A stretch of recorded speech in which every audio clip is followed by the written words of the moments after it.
I know what we're all wondering as we're waiting for The Mandalorian Season 3 to arrive. When it's all said and done, who will rule Mandalore? Welcome, everybody, to the Resistance broadcast. I'm John. Thank you so much for joining us today. I was looking around down here and stuff like this is just radio, like audio. I'm like, oh yeah, we got YouTube. What's going on? No, but we have a great show today. It's our Thursday show. A lot of fun topics to get into, a lot of cool discussions, but our main one's going to be about a little speculating on the future of Mandalore, because that Darksaber is, I don't want to necessarily call it a MacGuffin because people aren't looking for it, but it's certainly the hot item that everyone wants to get their hands on to be the one. So, but with me, as always, Lacey Gillerin, James Bainey. Lacey, what is going on? How are you? Are you ready to talk about the Darksaber? Do you have a Darksaber? I do, in my closet. It's still in the box, though. I'm the only one without a Darksaber. Hasbro gave it to me. Oh, that's nice. James, did you buy yours?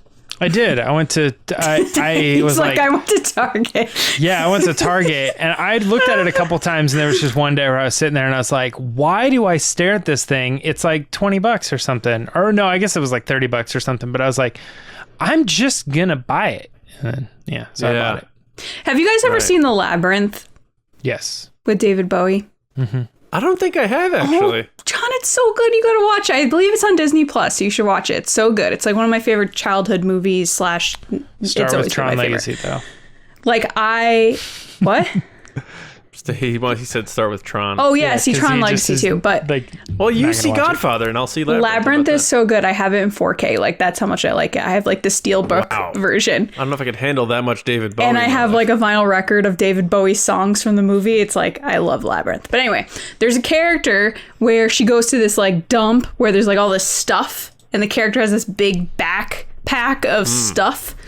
Yeah. So I laugh when you brought up, do you have a Darksaber? Because I have all these things that I've collected, but I have all this stuff that's still in the box because my mind goes, I'll just save it for celebration and use it as a prize for our panel. So I have a stack of like all this stuff. I wish someday I got a pan so you guys can see it. My camera's not set up for it, but it's just like all this stuff that I'm like, I've got 2 Babu Fricks to give away. I've got a Baby Yoda to give away. The prizes at our panel were legit, those vinyl posters. Yes. Oh, yeah. That James got made. Yeah. But I mean, guys, I don't want to like blow up our spot kind of, but like we have so much stuff to give away at Celebration next year. I'm like really excited. I might have to bring a separate suitcase just for prizes. Yeah, you might have to drop ship it to the hotel or something. Yeah. Or what if we just literally do a flyover with like those planes that have the banners? With the parachute. Say, this is from the Resistance broadcast, and we just dump all the gifts on top of Celebration. Stick them into a t-shirt gun, just shoot them up. Yeah, they just start dropping into Galaxy's Edge. They have little notes on it from Resistance broadcast. We're maybe onto something. I like that. We're gonna get sued and arrested so quick. Well, yes, the FBI will probably arrest us for dropping like no fly zone over Disneyland. People just get hit in the head with like Darksabers. They're like, oh, you have been hurt by the Resistance broadcast. Long story short, I'm a hoarder. Hello. This is my truth. Hasbro, stop sending Lacey stuff, I guess. She's had enough. I'll still take it. Thanks, Hasbro. Talk to you later. All right. We have a really good show, and I'm excited to get into stuff. We're bringing something back. We can get into that later, but now gonna hand the keys over to Mr. Bainey to do his thing. James, what are we doing this week to kick off this episode of TRB? I fear nothing, for all is as the Force wills it. One might think we're doing Will of the Force because Chirrut just popped in there, but before we get to that, I want to talk a little bit about our Patreon. If you love TRB and support what we do here, please consider supporting us on Patreon. We just launched awesome new updates to the page, some benefits. That's awesome. It's a great time to sign up. Just take a minute, go over to patreon.com/resistance broadcast, check out the tiers, pick out what works best for you, and support the show, please. We really appreciate all of the support. It not only keeps the show going, but allows us to expand what we do and the plan for the future. So from the three of us, thank you.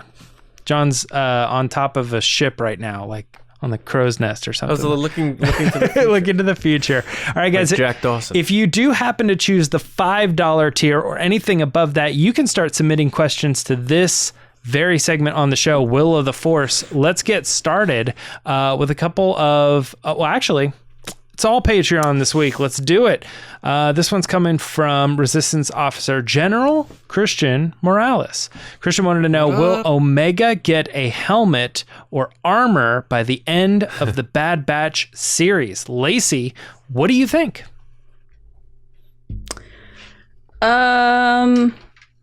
My heart says yes, because I think it would be really cool and that would be a really awesome action figure. But my brain is saying no, because she doesn't have it currently. And it's just like her identity isn't necessarily the armor like these other guys.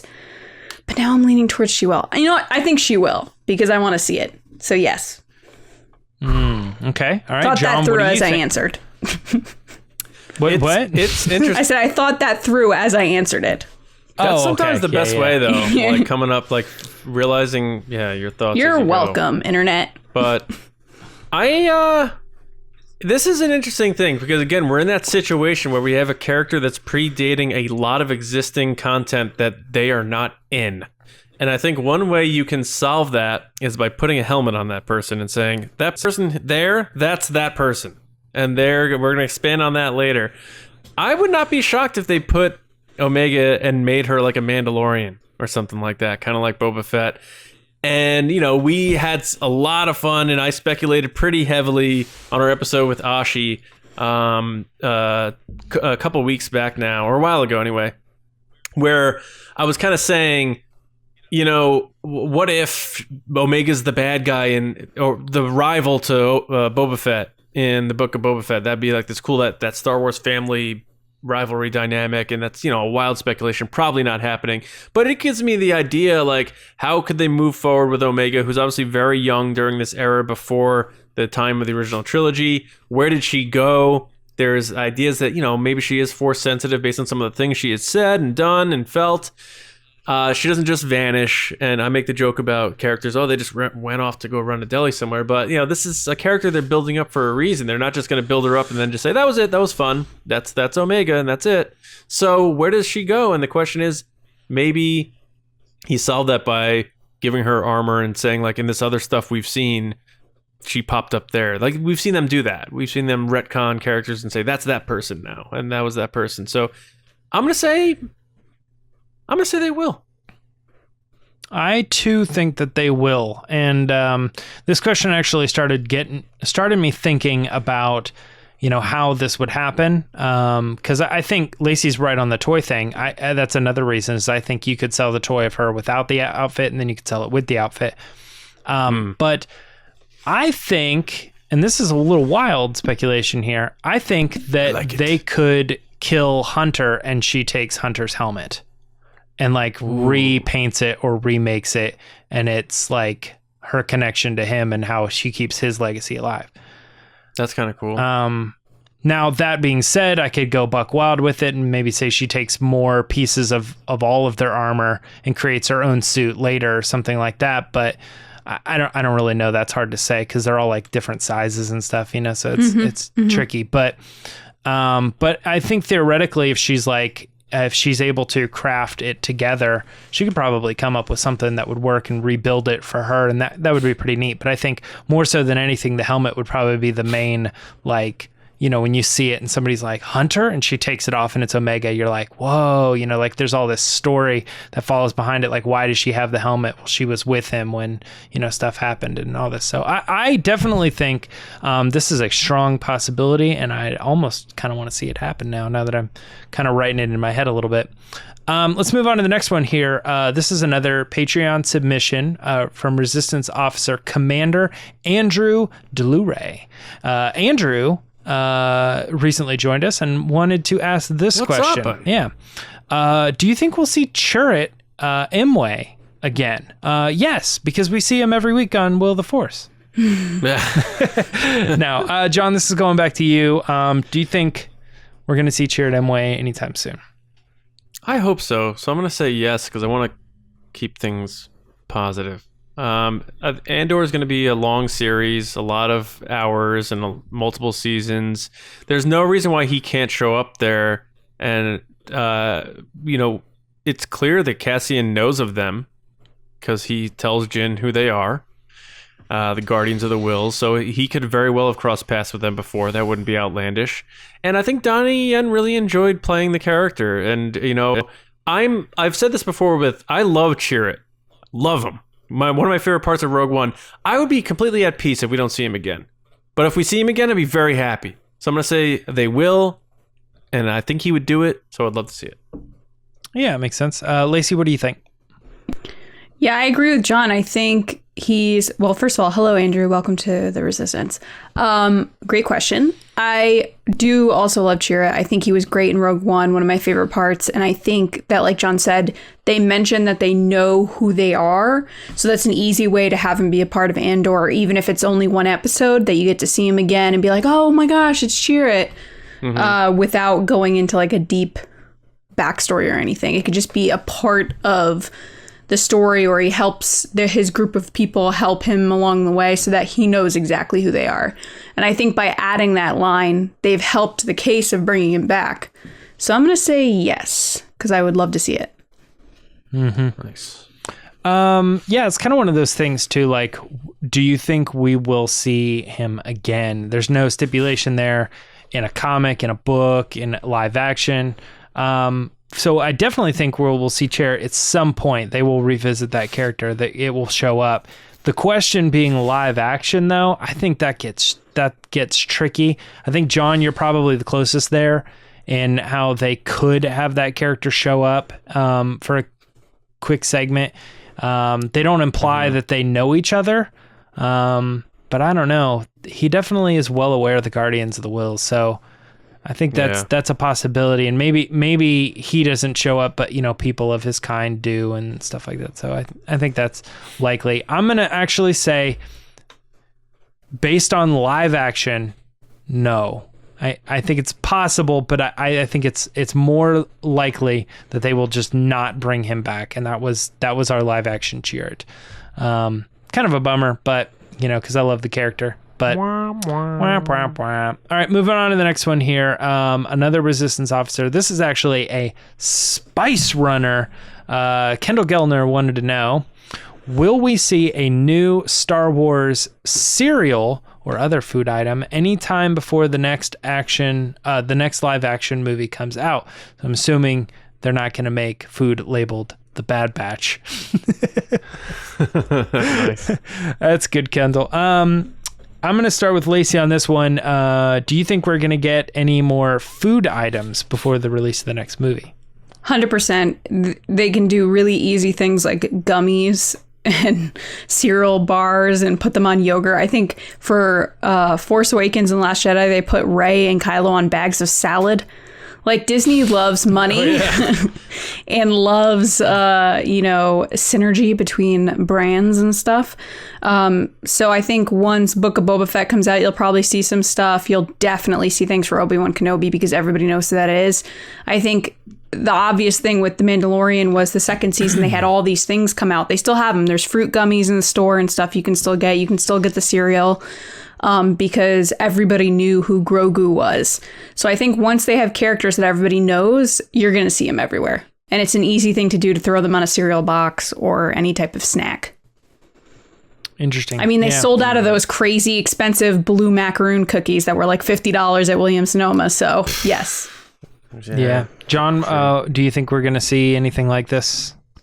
Yeah, I think without question. Now it just comes to the matter of what. I love the cereal element. I prefer, even though it's like, when we did the taste test, we're like, it's like Kix. I loved it. I still have a box. With the marshmallows from like Lucky Charms, whatever. Mm-hmm. It still had its own identity. Now, I like that as opposed to, like Lacey said, slapping just Star Wars on a bag of lettuce. That was ridiculous. I don't know if you remember that. Or like anything.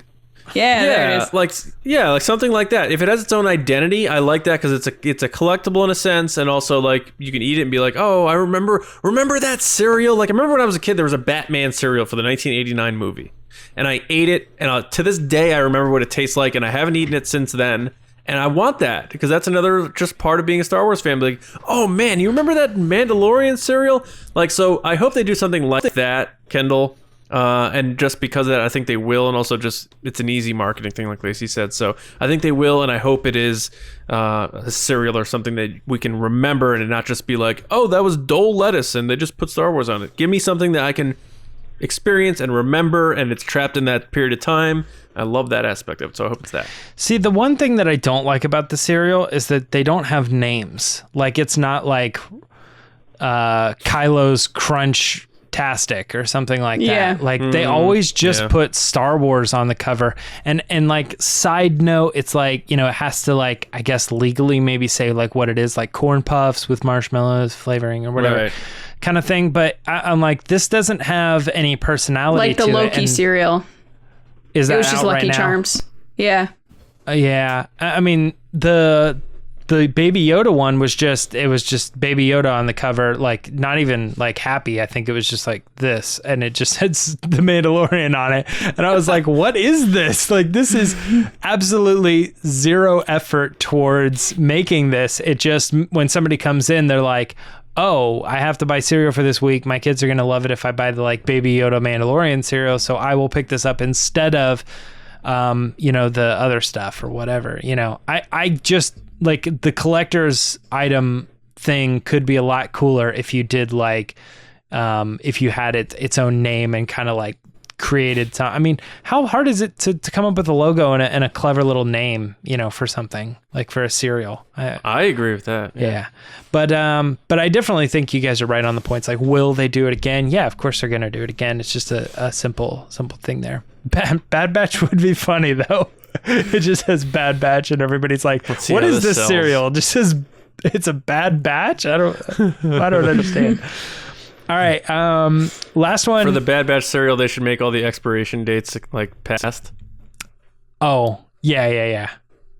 Even though they're not, just do it so people are like, oh. Yeah. And they keep looking for like the box behind, like, oh, maybe there's a new one back here. No. Yeah, they're all that. All right, we got one more question here coming from General Hassan Aslam. And Hess wanted to know, will we ever see a show that charts the development of a young Leia and perhaps the beginnings of her involvement with the Resistance and possibly her relationship with Amilyn Holdo? I don't know. What do you think? I'm going to start with John on this one. No, we won't. I think, you know, they had the book, the Princess Leia book, where they kind of told that story a little bit, and I don't know that there's anything exciting about Leia's life coming up as a royal. I mean, they can definitely start with roots of rebellion and stuff like that, but they'd have to manufacture it.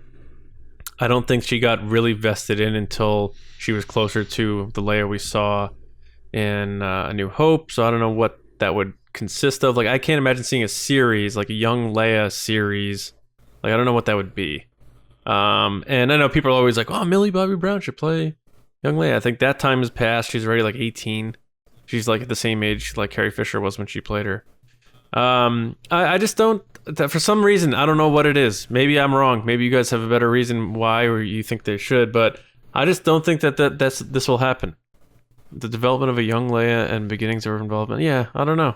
And Holdo, that sounds like that book to me. So I'm going to say no. Lacey, thoughts? I'm going to say no, we won't, but not because I don't want to see it. I just don't think they're going to touch stuff with Leia, especially anytime soon. I think we're all kind of still reeling from what happened in real life with Carrie Fisher, and I think that they sent her off perfectly in The Rise of Skywalker, and I think that's one thing everybody agreed on with The Rise of Skywalker. So I just don't think they're going to touch the character for a while. So in the time frame that I'm currently thinking of, no. Yeah, I think you guys are right, and I hate to say that, but the thing is like, I think the story that you're describing is that book, and usually they don't double dip. Often what is funny though, when they do double dip, they will write a book and then they turn the book into the manga version, which I hate pointing on like a camera. But yeah, I have it over there. Leia, Princess of Alderaan, the manga version, and they did readapt it for a different medium. But in this particular story and during this time, I don't think like a whole lot was going on. They just kind of have like this one adventure or whatever.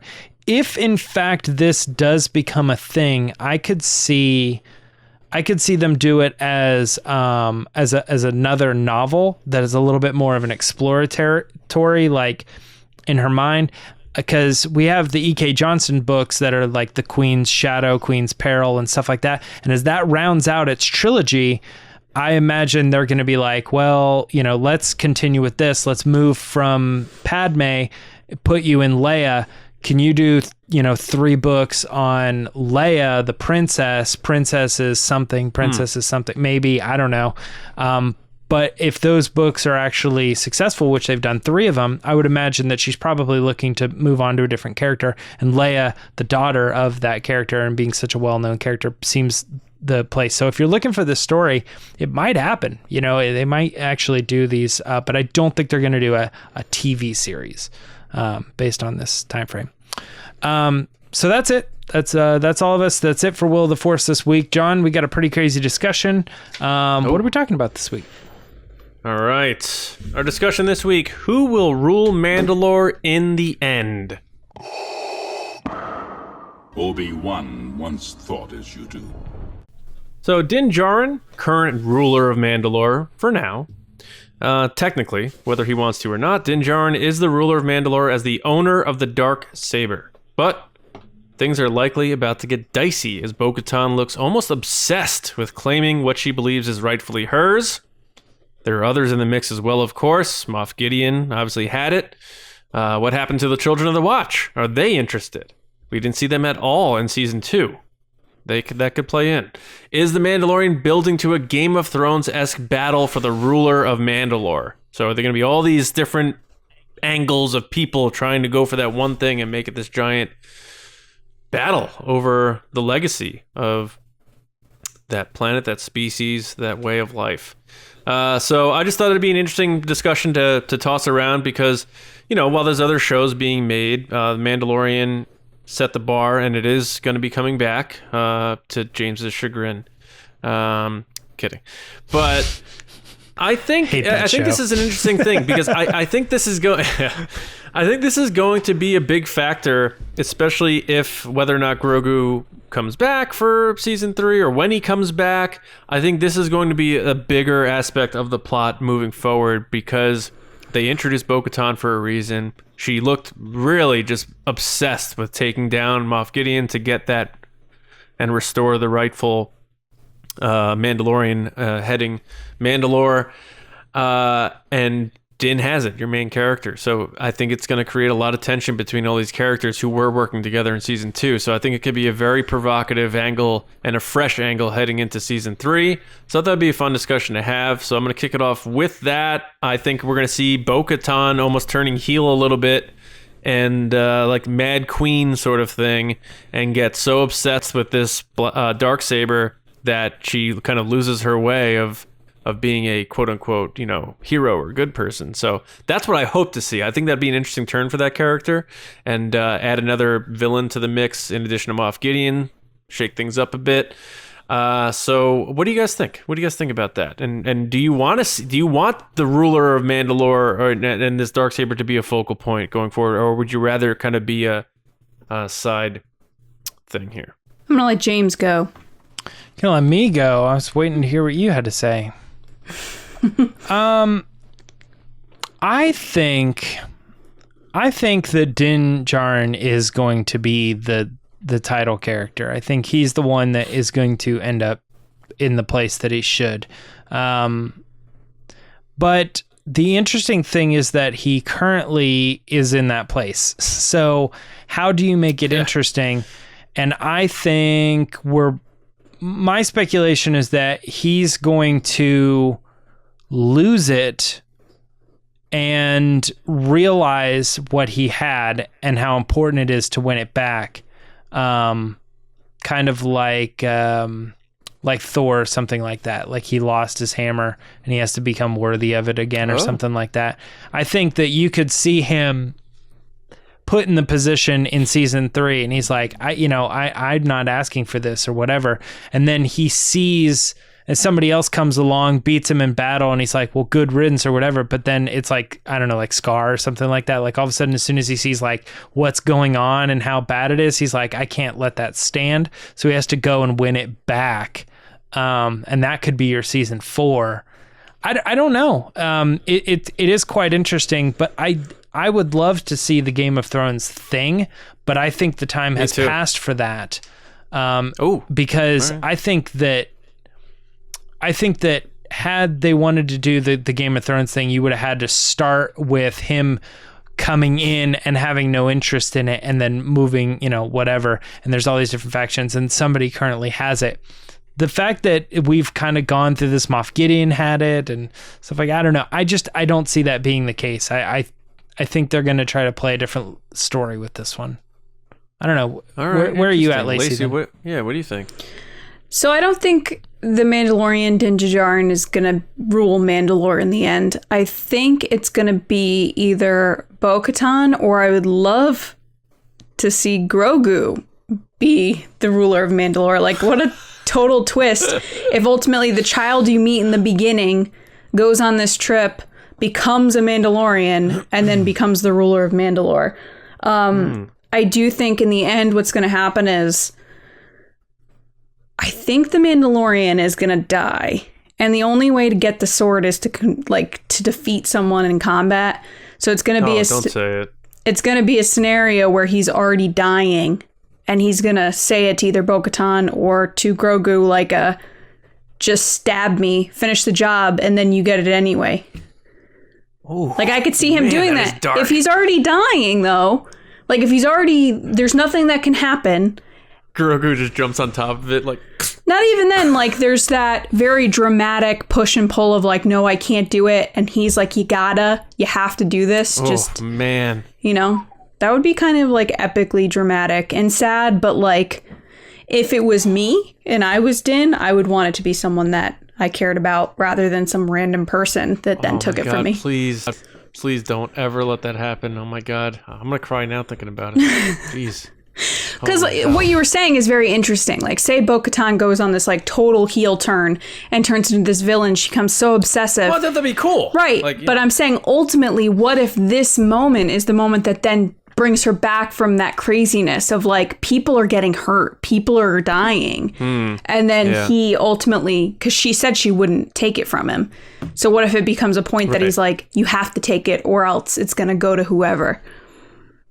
Yeah, I mean, they planted those seeds. That's a good point. Like, we're also focused about Grogu leaving and then Luke Skywalker coming back, and you almost forget the fact that he tried to give it to her, thing. He was like, take it. And she's like, I can't take it that way. It's not how it works. And then Gideon was like, and let's not forget, just for the argument's sake of patterns in storytelling, and Jon Favreau is an excellent storyteller.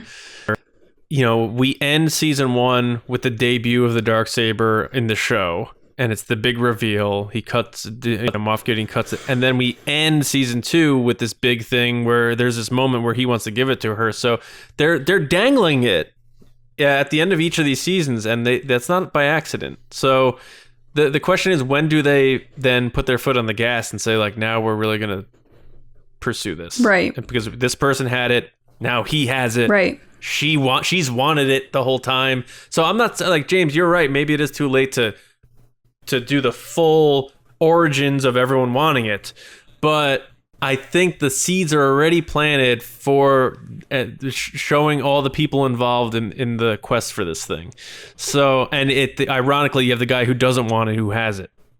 Now, it would be interesting, you're right, James, where there is that story thing, kind of like, Rey, like, I don't want anything to do with that. I'm never touching that thing again. With the lightsaber.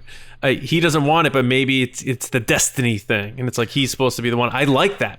Well, so maybe that's a thing. Okay, so another angle on that is not so much like he doesn't want it kind of thing, but it more along the lines of like somebody comes in and just like wipes the floor with him and takes it from him.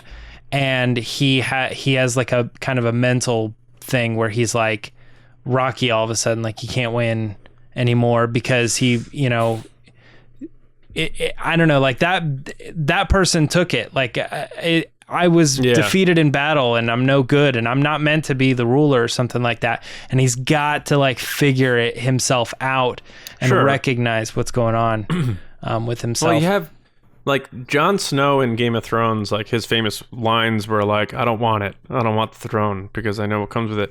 But I think deep down the character did like the responsibility because he wanted to live up to the legacy of his adopted father and the Starks and all that sort of thing. So it was one of those things where you outwardly don't want to show that you want something because you don't want people to perceive you a certain way, but really deep down you like the idea of being the one.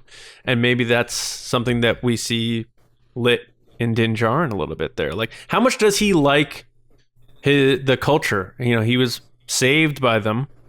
Is that enough to make him want to preserve it and feel like he's the one who has to keep it going? He wore his helmet for how many years? Right, I know. But he kind of did it almost as a loner because he wasn't involved with them. He kind of was doing his own thing in a sense. He was with the Children of the Watch in a way because they all kind of like had a limited pack and they kind of had each other's backs, but he kind of did feel like it's that loner Western thing. Were those people the Children of the Watch? That's what I thought. No, I don't think so. Paz Vizsla and no, because Paz Vizsla is like obviously an ancestor of like Pre-Vizsla. Yeah, I don't. So he's not adopted or anything like that. They didn't call themselves the Children of the Watch, the crew that saved him. No, I thought it was just like the Mandalorian like outpost or whatever, and he was just like with them. He's talking about the people that saved him. No, that was Death Watch. That was Death Watch. Yeah. Children of the Watch. All right, let me make sure I'm not wrong. The Children of the Watch are the people who are like the group that took care of him. Children of the Watch were the group of Mandalorians who followed the way of Mandalore. They were a cult of religious zealots seeking to reestablish the way. That's them. Yeah, I don't think that's them in that bunker, whatever, with the armor and all that. I don't think those are the Children of the Watch. Oh, am I wrong? I mean, I think you might be wrong. I thought they were. I'm with John. I thought that was the Children of the Watch, but I must be confused. Maybe. I just thought that was like his like a pack or a clan or something that he just was with. The Coven. Yeah. So it says their location is Navarro. Oh, yeah. That's where that was. All right. Their holy texts are the Way of the Mandalore. Mm-hmm. Their subgroup are the Clan Mudhorn and the Tribe. But I thought the Children of the Watch were adoption, or am I just?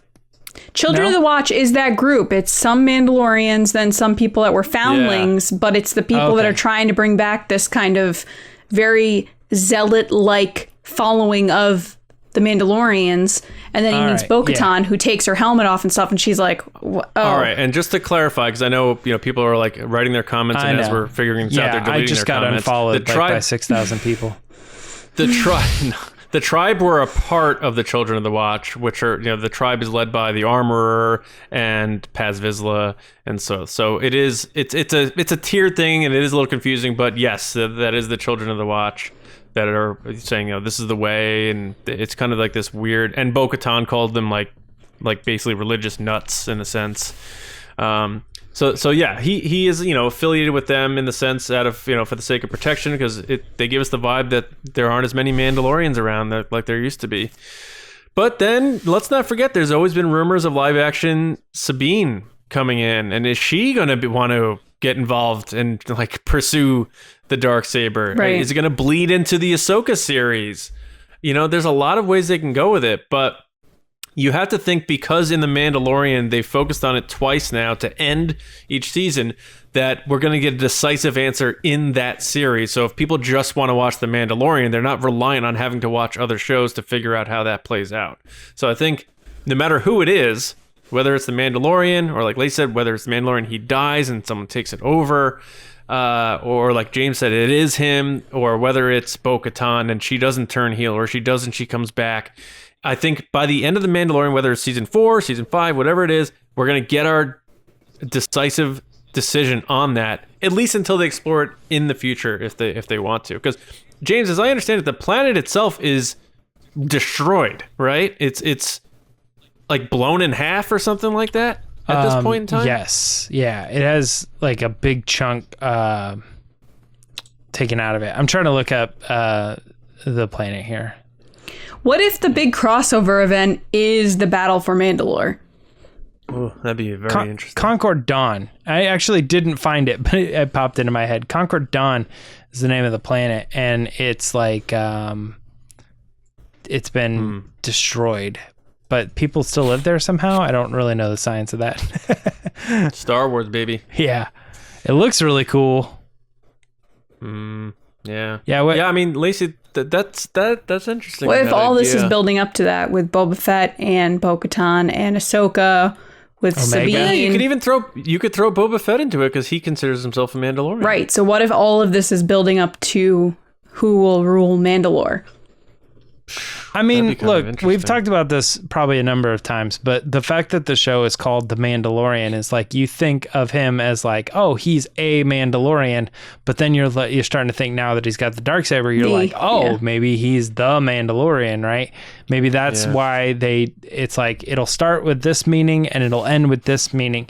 But also it's like, it also crosses over into the people. Like, you could call the people the Mandalorian. You might add an S on the Mandalorians. I don't know, but I think when you just refer to them, they are the Mandalorian.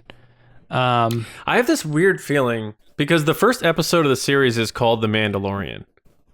So that I don't know if that's a tell, but I know they like bookends and they like nice, neat packages. I have like this weird feeling that the final episode of the series is going to be called like Din Djarin or something. Because he's almost like not human in the first one. He's just this bounty hunter. No identity. And then he meets then he meets his kid and he just rips a hole through his heart. And then by the end of the series, he's going to be him, a human. He's going to be who he is. And maybe they'll call it Din Djarin, and maybe that'll be like their way of like saying like either he's going to die or he's going to retire. So like part of me, James, like doesn't think he's going to end up as the one ruler. Yeah. I feel like it's going to be maybe not a martyr situation because that's a little too on the nose with the Western thing, but I've been saying I think he's going to die too. So because he's been using the Mandalorian kind of Kree as a way to not connect with people, to protect himself, avoid being connected to anybody outside of what he needs to do, and it's made him very successful at his job. But now that he's letting his guard down, doing all these things, like he's already removed his helmet a bunch of times. He's doing all these other things. Like, yeah. It's just I'm not dead set on one thing, so I don't know. Yeah. It's just you say it's not him, then I go, okay. It feels a little bit, not that this wouldn't be great too, but it feels a little bit like, what was the point? You know what I mean? Like, there's the reason we're watching this character's story. He started off as nothing and he goes to greatness. But if he ends up like giving it up or not making it, or I don't know, something about that just seems kind of strange. But that being said too, if not him, then who is it? And I know you've mentioned some other ones like Bo-Katan and stuff, but every time I hear those names, I just think that like Bo-Katan had her shot, and I agree. I feel like she was given the sword, she was given the opportunity, and that was kind of a weird thing too, because she did take it. But that was kind of the end of, or where her story ended up in Rebels. And when we come back to it, she lost it. So I feel like her getting it back is an odd thing. I'm like, oh, now she's going to do better the second time? I just don't trust it, especially since we haven't gotten the story where we saw how she lost it. Right. So I don't see her as the person that it ends up with. I also don't see Grogu. I mean, just because that's it's a little weird. That'd be tough. Yeah, it'd be tough. Something. And then you're taking your most marketable character and you're pigeonholing him into that. Yeah. Where, it might just be a thing like. I'm not saying like Broom Boy or anything like that, but it might be a thing where maybe Din Djarin dies and, the legend of him grows and like we see like some kid gets the Darksaber, and like there's this new generation of. I mean, and it's just we don't know who he is or who she is. No, because Ezra's going to be older by then, and he's going to be hanging out with Rey and Grogu. We know that. Yeah, I mean, more likely it would probably be Sabine, but she's already had the opportunity too, and she gave it up.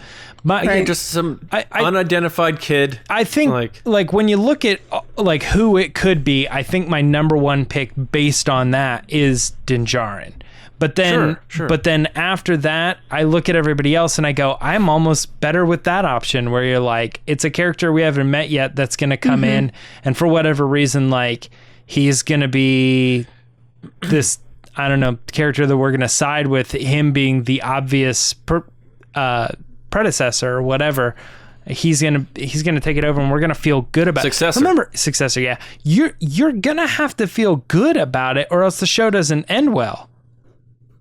Well, yeah, and whatever Din Djarin does, say he does die, it has to be for without no reason. You know what I'm saying? Like, so, and think about timelines. Why, you know, we keep talking about post episode 9 stuff, and you know, when you think about, oh, Ezra can be there, Grogu can be there, Rey can be there. What if the ruler of Mandalore at the end of the Mandalorian is a kid, and then 30 years later, it's a 40-year-old adult, and they're in the mix with them too? And it's almost this kind of Avengers thing in a way, where you have Rey the Jedi, you have the ruler of Mandalore, you have Grogu, you have Ezra, and you have all those things, and you could tie that in a little bit, and like it feels more layered because you're like, we saw that kid as a 10-year-old become the ruler of Mandalore, and now here they are, this full-fleshed person coming in with that Darksaber after episode 9. Like that could be an interesting thing, and it doesn't need to end where it's like, what's their name? Where are they from? Who are they related to? It's just, we see a kid in a Mandalorian helmet holding the Darksaber. End of the Mandalorian. It's weird though, because like I said, you gotta feel good that the kid is the one that ended up with it. And if that's gonna be the case, you're probably gonna have to introduce us to that kid early. And as soon as you introduce that kid, immediately you're gonna get, so this is the new Baby Yoda. This is the new Cub. And then on top of that, you're also gonna get, it's exposed. It's exposed where the story's going. Because as soon as you bring in a young foundling character, and it's like this young actor that's had a lot, you know, and they're going to be part of the show for a long run, you immediately know this is probably where they're going to go with the direction of some way or another. That kid is going to be the one who kills or takes that thing, and his bigger story is that he's going to be this leader or whatever. And if you do that in season 3 or even the beginning of season 4, I feel like it just, we know where the story's going. So I don't know. Right. I still land on Din Djarin. I get the death thing. Hey, I've been with you for you might be. I'm with you for a long time. Like I like the sure. idea of him dying for the Western aspect of it. But when presented in this light of who's going to rule Mandalore, who's going to have that Darksaber, and how are we going to feel about it at the end? I go, as long as all the other options are rough. As long as Lacey's idea doesn't happen, because I'm not going to be able to watch Star Wars. So he's like, Grogu put in the fire. Oh my god, I get teary thinking about it. Really ridiculous. But you have to remember, it's not like I'm saying he murders him. No, I know. Okay, I know. Yeah, I know. But so Lacey, would it be enough just from a symbolism standpoint? You see like this room of kids, and they're all little Mandalorians, and it's like more of the metaphor than anything. It doesn't have to be like that's, you know, that character's name, where we just see that there's a new generation, and that race is going to live on, sort of deal. Is that enough? You know what I mean? Or does it have to be specific? I think it has to be specific. I don't think it can be someone that we don't know. But it gets dicey or weird, like James said, when you have this character introduced, you're like, okay, well, what's the point of this character right now? But it's just like, I don't know. I think my first reaction would be, it would be Din Djarin until he dies, which I strongly think he's going to die by the end of this series, unfortunately. But it's got to be someone we know. I just don't see it being some random person. Okay. Oh, you mean someone we already know? No, I'm Well- someone we get introduced to. Oh, okay. Just someone we have time with as viewers. I think. It's like Mithril. Oh, jeez. What if it's one of like, I don't know, like the other characters that we saw with Bo-Katan, like it's one of those people and they come Casca back. Reeves. Casca Reeves. Yeah, or something like that. I don't know. It's Casca Reeves and that other guy. Yeah. That was not there later. I don't even know her name. Like to me, I always saw her as the wrestler because I think there were too many eyes on it or something. It's She not gonna wasn't be just a her. character to me. One, I don't think she's that good of an actor. For them to put that on her, and then what does that mean? Like, you don't. She's young, so you don't end that story there. They would have to carry her on to other things, and I don't know they want to roll that dice because they don't know what kind of talent she is as an actor. And that's no offense. It's just how I see it. I don't think she's that great of an actor. She can get better, and that's fine.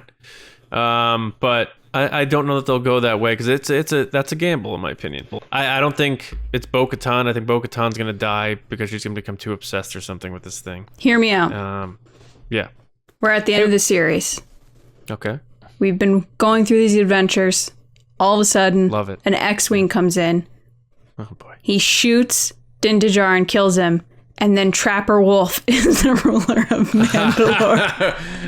What an ego stroke by Dave Filoni. Dave He's like, Filoni's John, ultimate long game that he's been playing for however 20 years is I now rule Mandalore.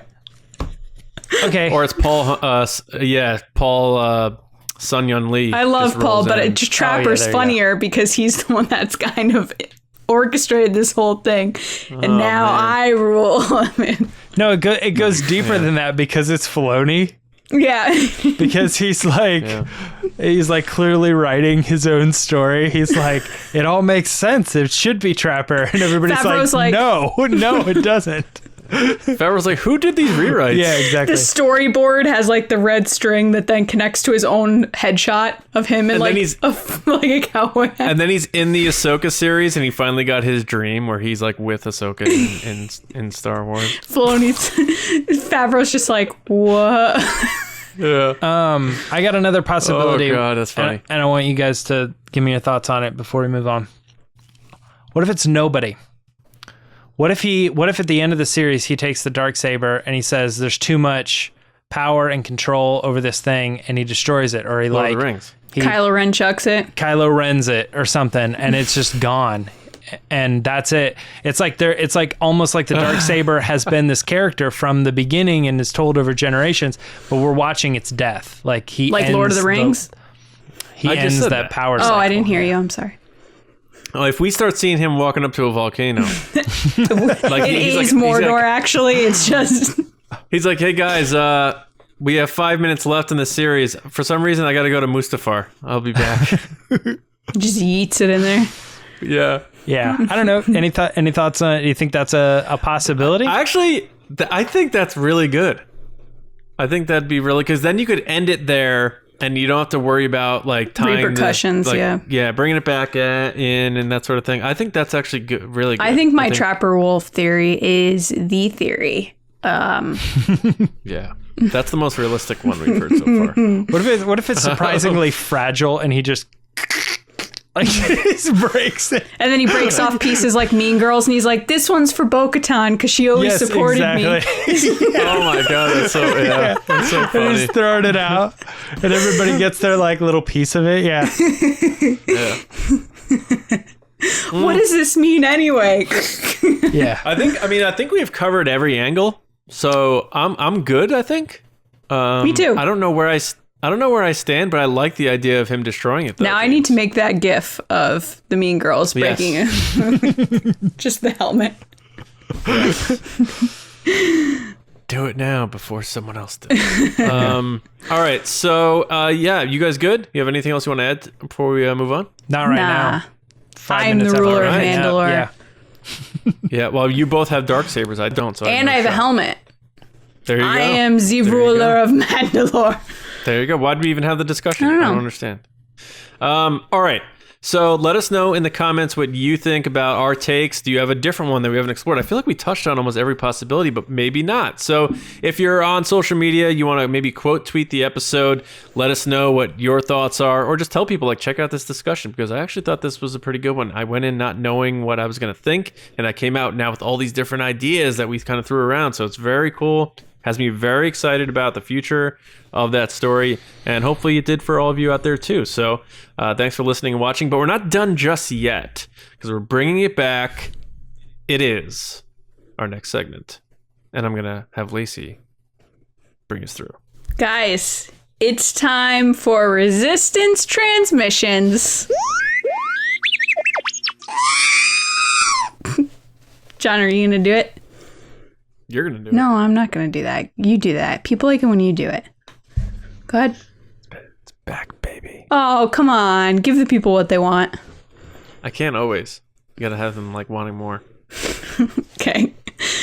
Guys, it's back. So the way that this works is every week John puts up a crazy, wacky situation on Twitter at RBATSWNN with a different scenario, and you guys give your answers. And I don't know what the scenario is. I don't know what you said. So we'll see how this goes. Usually it's a good time. All right. So the situation is, so canonically, Boba Fett's ship is still the Slave One, but he is holding a contest to rename it. Pick any hashtag Star Wars character and what they would submit as the suggested name for the ship. This is a hot topic. Yeah, it's going to be good. All right, first is Jetta Rosewater at Jetta Rosewater. Hey, Jetta. What's up, Jetta? She got her handle, Jetta Rosewater. She did. Jetta said Leia, the scruffy-looking nerf herder. It's a great name. I'd roll around, yeah. I think Jetta just watched our top 12 insults episode. KLB at Luke's Green Saber said Mayfeld, and he would name it the Jailbreaker. Noise. Now, listen, I actually think that's a really badass name. I think that's a cool name for a ship, in my opinion. I would not hesitate. If I had that ship, I'd be like, my ship's called the Jailbreaker. Be like, were you busting people out of jail, man? It must be a cool ship. I like that name, Kyle. Yeah, I like that one. Next is Joey Sack at Joey Sack. You gonna say it? Way to get your handle. It's been a while. You're like really 500 episodes ago. You're really rusty. You're getting rusty. Joey knows you gotta say it. Everyone knows Joey by All right. now. He Joey said knows Obi-Wan Kenobi, the Obi-Wan Kenobi. Oh, with the number. Yes. Yeah, it's kind of Well hard. done, It's like OB-1, yeah. Instead of slave. Next is one. Keith Miller at K Miller NC. Hey, Keith. Keith said Jawas, who would name their ship the UN-T-D1 or the Utini. Utini. Nice. All right. Keith, are you from North Carolina? Is that why there's the NC at the end of your hand? Watch it be something like, no, it's no complaints. I don't take any complaints from anybody. None whatsoever. No contest. It's like DJ. Like, don't join. Yeah, right. Next is Allie Kenobi at Allie Kenobi. And Allie said, Vader, the altered deal. Ooh. You know what's funny? The altered deal, it actually sounds more like a drink name than a ship It does. name. Yeah, that's a good drink. Of course, the altered deal doesn't sound like a very good drink you'd want to. I know, it depends. It depends what's in What it. is in that drink? Yeah, no, Yeah. exactly. Like, Kevin Lewis is up at Thrawn Zon Fan. What up, Kevin? Kevin said Han Solo, the Sarlacc burp. Coming through. Sarlacc burp. also kind of sounds like a drink, highly carbonated I drink. think I could be wrong. I could be giving Kevin too much credit here, but I think I've seen, when people say like, I need podcast suggestions. I think Kevin's the one who's always putting our name in when people do that. Aw, So Kevin, if thanks. that is you, Kevin, I think it's you. Thank you, buddy. Julian Krotinsky at J. Krotinsky said, Dindajarin, the Mandalorian one. Oh, Mandalorian 1. Yeah. Next is Justin Staggs at Stag Films. Hey, Justin. Justin said, Lando, the Pleasure Dome. Gosh. I don't know how I feel about that, Justin. Oh, is there like a disco ball in there? Yeah, I don't know. This is one of those things that's like, I'm going to go. I'll see myself out. All right. Imagine like you're out and some guy's like, come on over to the pleasure dome. You're like, nah, I'm good. Right. Or like Darth Vader's like in pursuit of it. I mean, I think that's how like, Lando is anyway. It's true. Yeah. We're in pursuit of the pleasure dome. Yeah. We will not stop until we find the pleasure dome. Pleasure dome, send us your call number. It's like Darth Vader is kind of lonely. Yeah. All right. And last but not least is Lonnie at Brightest Days, who said Maul. And his answer is Kenobi. And it has to be that full. As the side of the ship, yes. Yeah. Guys, What's funny about that too is I would have expected exclamation points with a 1 right in the middle of the exclamation points just to kind of keep the 1 thing there. Kenobi. 1. Guys, thank you so much for your answers. This was a great comeback for Resistance Transmissions. So stay tuned for the next one. Again, follow us on Twitter at RBATSWNN for your chance to be on the show. Back to John.